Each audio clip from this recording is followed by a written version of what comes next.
बच्चों, आज हम लोग मेधा पुस्तक के पेज नंबर 51, 52 और 53 पर पाठ 11 दो बैलों की कथा पढ़ेंगे।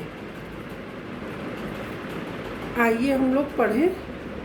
पढ़ने से पहले मैं आपको बता दूं कि हम लोग पढ़ते पढ़ते साथ में ही कठिन शब्दों को रेखांकित करेंगे। रेखांकित में अंडरलाइन करेंगे और उन रेखांकित शब्दों को अपनी हिंदी के साहित्य की कॉपी में लिखते जाएंगे। ठीक है, तो आइए अब हम लोग पढ़ना शुरू करते हैं। झूरी नाम का एक किसान था। उसके पास दो बैल थे। कितने बैल थे? दो, हीरा और मोती। दोनों बैलों में बहुत प्यार था। प्यार मतलब प्रेम। झूरी उनके चारे पानी का, यानी कि जो घास और भूसा ये सब खाते हैं ना जानवर, बहुत ध्यान रखता था। वह कभी भूल कर भी उन्हें मारता पीटता नहीं था। अतः वे झूरी को बहुत चाहते थे। पशु भी प्यार का भूखा होता है। झूरी की पत्नी का भाई गया प्रसाद एक बार हीरा और मोती को कुछ दिनों के लिए अपने गांव ले जाने लगा। बैलों को बड़ा आश्चर्य हुआ। आश्चर्य मतलब उनको बहुत ज़्यादा हैरानी या अचंभा। तो बैलों को बड़ा आश्चर्य हुआ कि वह उन्हें कहाँ और क्यों ले जा रहा है।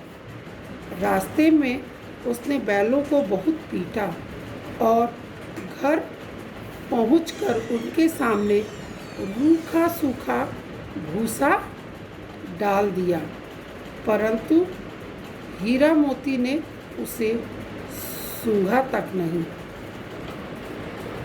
रात सूंघा मतलब स्मेल तक नहीं किया, उसकी तरफ देखा भी नहीं। रात होने पर दोनों बैलों ने वहाँ से भाग जाने का निश्चय किया। निश्चय मीन्स निर्णय लिया। उन्होंने जोर लगाकर रस्सियाँ तोड़ डाली और भाग निकले। सुबह होने पर झूरी ने उन्हें थान पर खड़े देखा तो सब कुछ समझ गया। प्यार से वह बैलों के शरीर पर हाथ फेरने लगा, परंतु झूरी की पत्नी उन्हें वहाँ देखकर जल भुन गई। उसने उसके सामने रूखा सूखा भूसा डाल दिया, परंतु वे खुश होकर उसे ही खाने लगे। अगले दिन गया प्रसाद फिर आया और किसी तरह उसे अपने घर ले गया। अब गया प्रसाद ने उनसे बड़ा कठिन काम लेना शुरू कर दिया। वह उन्हें दिन भर हल में जोतता और मारता पीटता।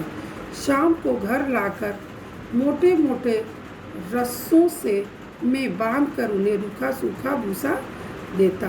वे लाचार थे। लाचार मतलब बेबस निगाहों से एक दूसरे को देखते। गया के घर में एक छोटी सी लड़की रहती थी। वह बैलों की दूरदशा मतलब बुरी हालत देखती तो उन्हें बहुत बुरा लगता। वह रात को चुपके से उन्हें रोटी खिलाती थी। दोनों बैल उसके प्यार के सामने अपनी मार और अपमान मतलब बेइज्जती भूल जाते। एक दिन मोती रस्सी को तोड़ने की कोशिश कर रहा था। वह लड़की आई और उसने दोनों बैलों को खोल दिया। दोनों वहाँ से भाग निकले। अब हीरा और मोती आज़ाद थे। मतलब कि स्वतंत्र थे। रास्ते में उन्हें एक सांड मिला। भागना बेकार था, इसलिए दोनों ने साहस से काम लिया। साहस मीन्स हिम्मत। सांड ने हीरा पर सामने से वार किया। वार मतलब हमला किया। वह तो मोती ने उस पर पीछे से सींगों से हमला किया।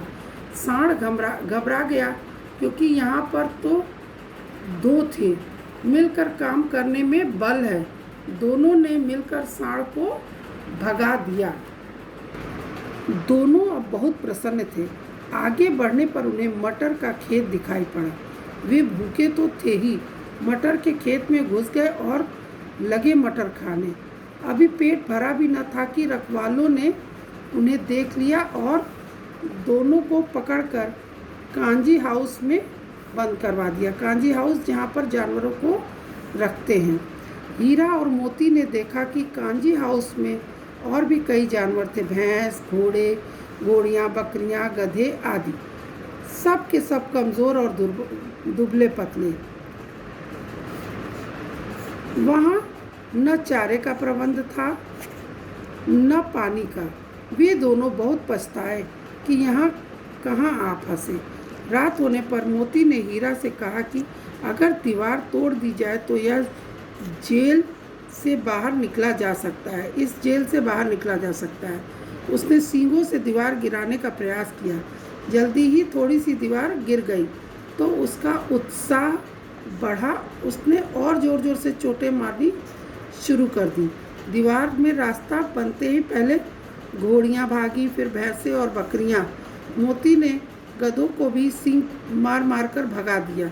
उसने हीरा से भी भाग जाने को कहा, परंतु हीरा ने मना कर दिया। सुबह होने पर कांजी हाउस वालों ने देखा कि पूरी इमारत खाली है। उन्होंने हीरा और मोती को नीलाम कर दिया। नीलामी में सबसे ऊंची बोली बोलकर एक व्यापारी ने उन्हें खरीद लिया। फिर वह दोनों को हाँकता हुआ अपने गांव की ओर ले चला। मार खाते खाते, भूख सहते सहते हीरा मोती बहुत कमज़ोर हो गए थे। उनकी हड्डियां निकल आई थी। भूख प्यास से व्याकुल में बेचैन। बैलों में कुछ भी दम बाकी नहीं था। वे चुपचाप व्यापारी के साथ चलने लगे। रास्ता उन्हें कुछ जाना पहचाना सा लगा, तो न जाने कहाँ से दम आ गया। वे दोनों तेजी से भागे। आगे आगे दोनों बैल, पीछे पीछे व्यापारी। परंतु जब तक वह उन्हें पकड़ता तब तक दोनों बैल अपने घर पहुंच चुके थे। बैलों को देखकर झूरी को बहुत खुशी हुई। वह उससे लिपट गया। इतने में व्यापारी भी पीछे पीछे वहां आ पहुंचा और उन्हें मांगने लगा। मोती ने अब आओ देखा न ताओ व्यापारी पर झपटा। व्यापारी जान बचाकर वहां से भागा। झूरी की पत्नी भी भीतर से दौड़ी दौड़ी आई। उसने दोनों बैलों के माथे चूम लिए।